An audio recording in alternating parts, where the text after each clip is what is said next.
life is gone, 'cause she reads those horoscopes. She does it every morning, and I wait to see if we got any hope.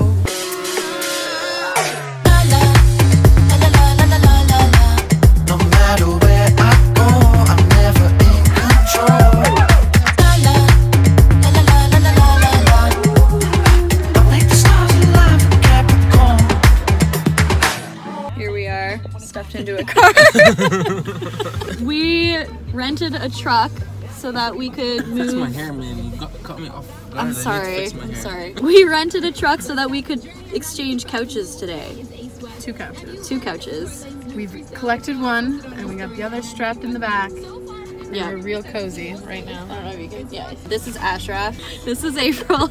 She's in town for a month, and Ashraf I met through April. And yes, we're driving across the city like this. We're best friends now. Yeah. She didn't admit it yet, but soon she will. But we're about to be. I think Ashraf wants to start a YouTube channel, so. But you want to do like more social experiments, Yeah, I'm right? pretty photogenic, right? Like when I shave my beard. Like when I shave my beard, I like get some compliments. He's so confident. Then you definitely are meant for the camera. Yeah. Yeah, like cameras don't scare me now. I'm not a very shy person. I like cameras. It's really funny because whenever I pull out a camera, most people are weirded out by it. But April is like really open to it. Oh yeah. Yeah.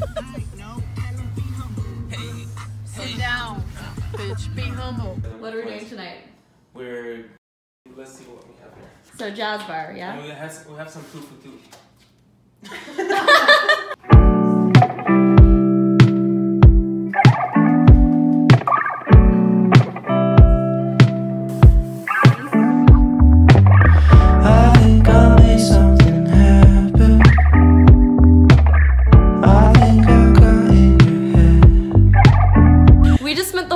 Moving furniture. We replaced a couch in mine and Alyssa's apartment, and we're really happy with the results.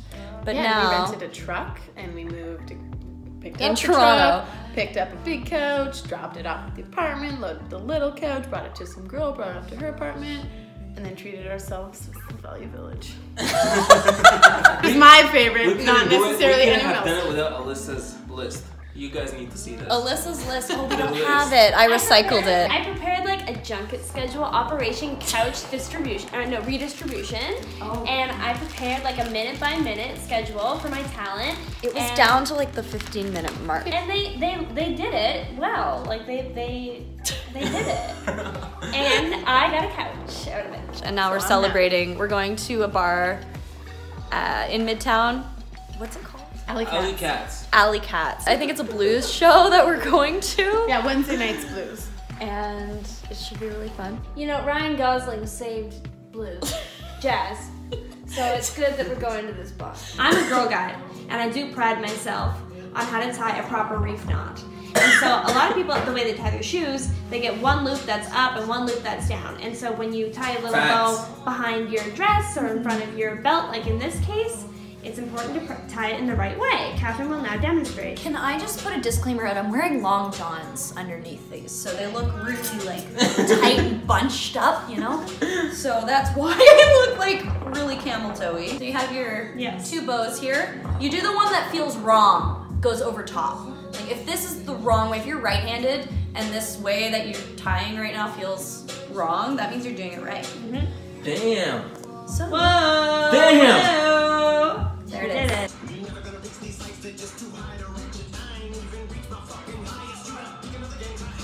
I am a mad scientist. Look at this. I have a glass of smoke here now.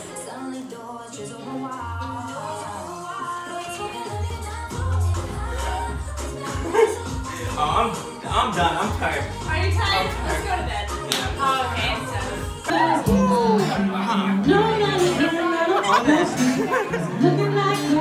I like that. I like that. It's Evergreen Brickworks, and it's the factory where all the bricks in Toronto were made, like back in the day. So anytime you see brick buildings here, they were all made here. And so the inside has the machinery that the guys would have used, but now it's more just like a venue. So people get married here. It's beautiful inside. There's a market every Saturday. There's a skating rink, and then beautiful trails out back, and there's a pond. It's very pretty. Let's go take a look.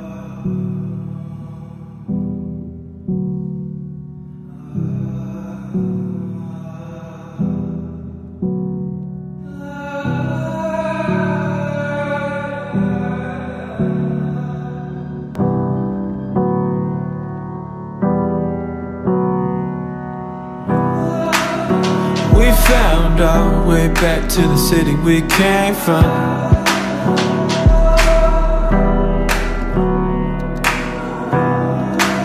As I look back and I thought, man, what if I gave up?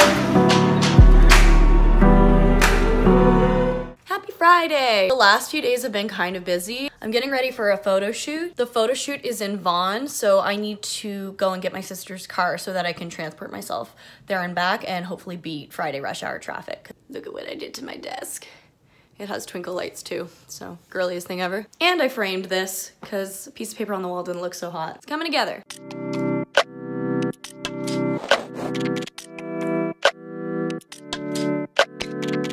Heading out now, and hopefully this goes well. I don't wanna smoke, I don't need a drink. Just tell me how you feel, tell me what you think. Like a really weird angle. So I know I haven't really sat down and talked to the camera in a few days, but that's just because it's been really busy for me with a few, little squirrel! I almost just hit a squirrel. We've had quite a few guests, me and Alyssa, over the last week and a half, and it's just kind of been hectic. I figured I'd have a sit down now and talk.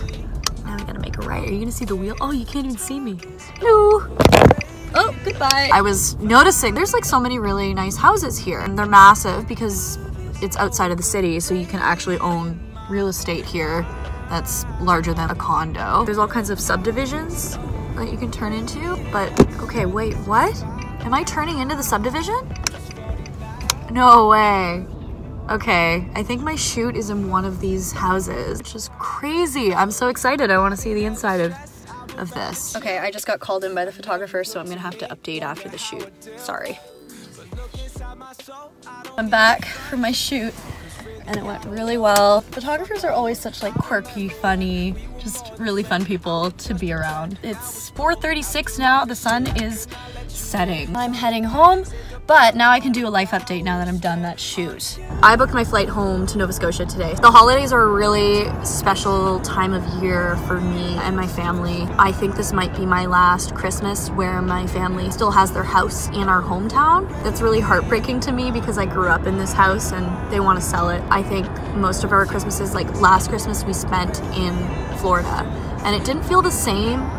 You know, when you're in somewhere tropical for Christmas, it just doesn't ever feel like it's Christmas. It might be my last Christmas, so I'm gonna ham it up and see all my friends. We have all these traditions, me and my friend group. We've known each other a very long time. We've stayed friends. I mean, I feel like a lot of friend groups kind of split off, you know, after high school, but my friend group is a little different and, in my opinion, special in the way that we really maintained a bond and we keep in touch with each other. We have all of these traditions in our hometown, and I'm really excited to do them. So for one, Boxing Day is a really big event in my hometown, and I realized in the last few years as an adult that Boxing Day is not a celebratory day for most people. It's just like a shopping holiday for all intents and purposes. But for us, it's this giant celebration after Christmas Day, and the entire town goes out. My friends also, we are always together on New Year's. We have all kinds of events that we have planned and are marked in our calendars. I've also been thinking a little bit about my treatment of this vlog. I feel like I need some sort of goal in mind because I started my blog like a year and a half ago, and I wrote in it. It's kind of on a hiatus right now, but what I find, just in general, things that I notice when I'm reading blogs or reading anything for that matter, is our attention spans are so short now that I feel like it's really hard to grab someone's attention and convey an idea to somebody via reading. For me, the things that I remember the most are conversations with people. I don't want to feel like someone is like preaching at me. I don't want to feel like someone is, you know, attacking me. And I feel like a lot of writing pieces do have this underlying bias. Not that speaking doesn't. When I'm talking to you and you're hearing the words come from my mouth, you're hearing my intonation, things get less misconstrued, and you kind of get a better feel for, you know, the lens I'm using and where I'm coming from. So I think my goal for each of my vlogs is to talk about some subject of value in each video. And I feel like right now is a good time to talk about one thing that I was thinking about, which is the importance of knowing what it's like to be alone, to not feel that you need a romantic partner to be whole. My whole life, I grew up and I always was in relationships.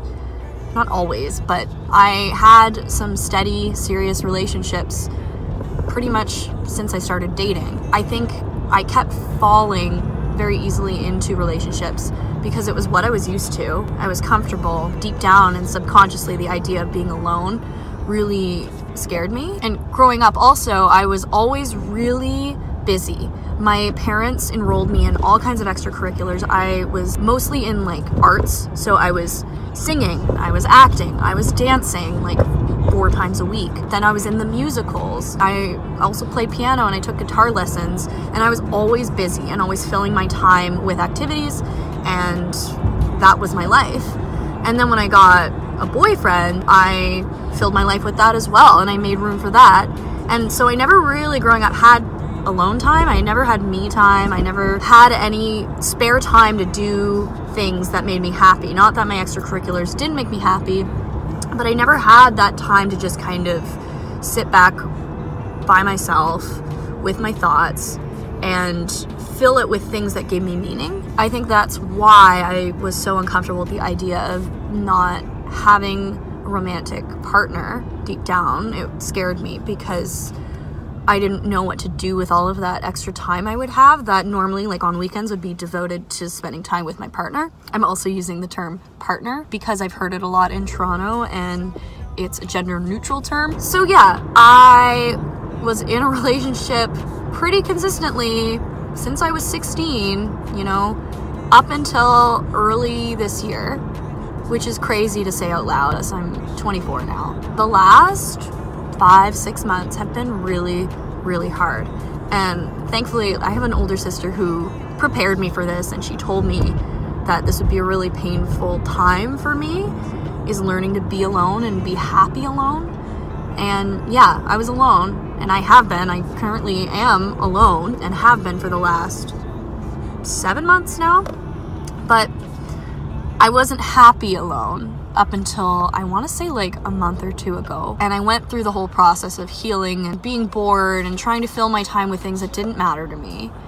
And I feel like now I've learned a really valuable lesson, which is you need to love yourself first. That is the cheesiest thing I've ever said, but it's true. You're not going to be able to fully give yourself to somebody else if you don't first understand yourself and who you are, what makes you happy, what gives you meaning. It's really important. It is the most valuable lesson I've learned in a very long time. That's a very liberating, empowering feeling that I don't really need anybody else to be happy. Okay, that's enough of me talking about how happy I am. It is now dark. This footage is going to be grainy as hell, so I'm going to end that here. Thank you so much for watching, and we'll see you in the next one. Yeah, let's talk it out. Girl, time out. I know that you only with me for the clout. Sit down, you had too much to drink. Maybe it's my fault. I remember you would pull up Hennessy, I skin the smoke, no.